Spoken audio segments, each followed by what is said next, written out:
नमस्कार, इन खबर में आपका स्वागत है। मैं हूं आपके साथ निशा।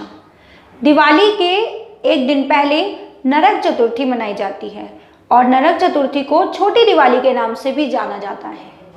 इस दिन का बहुत महत्व है और इस दिन स्नान का शुभ मुहूर्त है 5:23 से सुबह 6:43 तक। मान्यता है कि कार्तिक कृष्ण चतुर्थी के विधि विधान से पूजा करने वाले व्यक्ति को सभी पापों से मुक्ति मिल जाती है। इस दिन शाम को दीपदान की प्रथा है जिसे यमराज के लिए किया जाता है। इस पर्व का जो महत्व है उस दृष्टि से यह भी काफ़ी महत्वपूर्ण त्यौहार है। यह 5 पर्वों की श्रृंखला के मध्य में रहने वाला त्यौहार है। दिवाली से 2 दिन पहले धनतेरस, फिर नरक चतुर्थी या छोटी दिवाली। इसे छोटी दीपावली इसलिए कहा जाता है क्योंकि दीपावली से एक दिन पहले रात के वक्त उसी प्रकार दिए की रोशनी से रात के तिमिर को प्रकाश पुंज से दूर भगा दिया जाता है, जैसे दिवाली को रात को किया जाता है। चलिए जान लेते हैं कि नरक चतुर्थी के पीछे क्या कथा है और क्यों मनाया जाता है। इस रात दिए जलाने की प्रथा के संदर्भ में कई पौराणिक कथाएं हैं और लोक मान्यताएं भी हैं।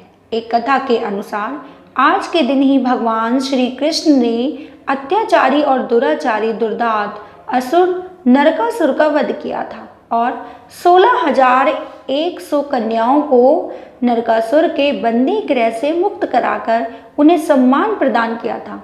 इस दिन उपलक्ष्य में दियों की बारात सजाई जाती है। इसके अलावा एक अन्य कथा भी बहुत प्रचलित है। रंतिदेव नाम के एक धर्मात्मा राजा थे।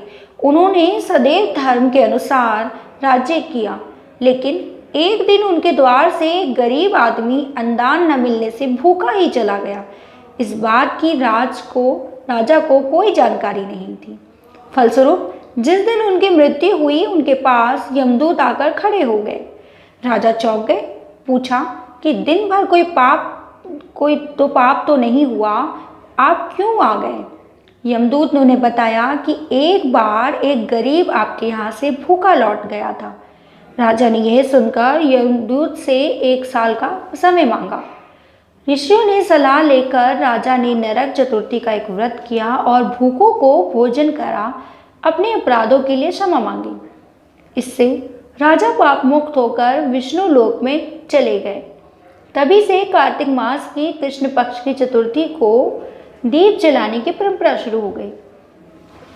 चलिए जान लेते हैं कि नरक चतुर्थी की पूजा विधि क्या है। मान्यताओं के अनुसार नरक से बचने के लिए इस दिन सूर्योदय से पहले शरीर में तेल की मालिश करके स्नान किया जाता है। स्नान के दौरान अपामार्ग की टहनियों को 7 बार सिर पर घुमाना चाहिए। टहनी को सिर पर रखकर सिर पर थोड़ी सी साफ मिट्टी रख ले। अब सिर पर पानी डालकर स्नान करें। इसके बाद पानी में तिल डालकर यमराज को तर्पण दिया जाता है। तर्पण के बाद मंदिर, घर के अंदरूनी हिस्सों और बगीचे में दिए जलाने चाहिए। चलिए जानते हैं कि नरक चतुर्थी का महत्व क्या है। इस दिन के महत्व के बारे में कहा जाता है कि इस दिन सूर्योदय से पूर्व उठकर तेल लगाकर और पानी में चिरचिरी के पत्ते डालकर उससे स्नान करके विष्णु मंदिर और कृष्ण मंदिर में भगवान का दर्शन करना चाहिए। इससे पाप कटता है और रूप सौंदर्य की प्राप्ति होती है। बता दें कि कई घरों में इस दिन रात को घर का सबसे बुजुर्ग सदस्य एक दिया जलाकर पूरे घर में घुमाता है और फिर उसे लेकर घर से बाहर कहीं दूर रख देता है। घर के अन्य सदस्य अंदर रहते हैं और इस दिए को नहीं देखते। यह दिया यम का दिया कहलाता है। माना जाता है कि पूरे घर में से घुमाकर बाहर ले जाने से सभी बुराइयां और कथित बुरी शक्तियां घर से चली जाती हैं। फिलहाल के लिए वीडियो में इतना ही। हमारी वीडियो को लाइक, शेयर करें और कमेंट करना ना भूलें। इन खबर चैनल को सब्सक्राइब करें और